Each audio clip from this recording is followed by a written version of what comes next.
अखिया से नींद चैन दिल से उड़ाती है।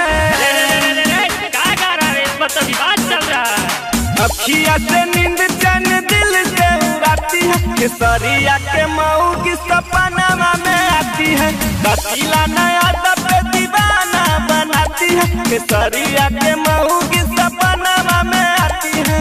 अखिया से नींद चैन दिल से उड़ाती है। केसरिया के मऊ की सपना में आती है। बेटा बहुत कुटाएगा, वैसे भी खेसारी भैया बहुत टेंशन में है। अरे कोई बात नहीं, भौजाई में लगी। डीजे विकास सीतामढ़ी।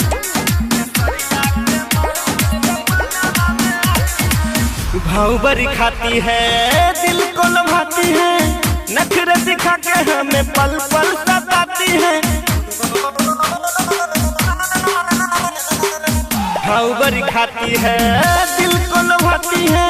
नखरे दिखा के हमें पल पल सताती है। हंसी मुस्कान के करजा कुहकाती है। केसरिया के महू की सपना में आती है।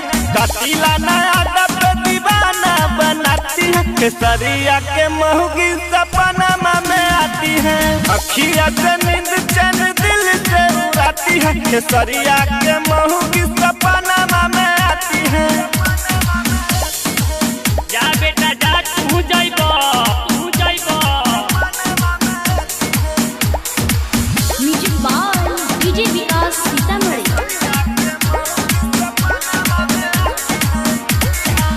न जन कहाँ मिली दिलवा के तार।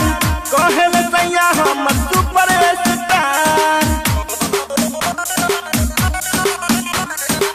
न जन कहाँ मिली दिलवा के तार। कहल सैया हम सुपर स्टार। जाने क्यों सियामावा को इतना सताती है। जाने क्यों सियामावा को इतना सताती है। केसरिया के महू की सपना में आती है। कतीला नया दब दीवाना बनाती है। केसरिया के महू की सपना में आती है।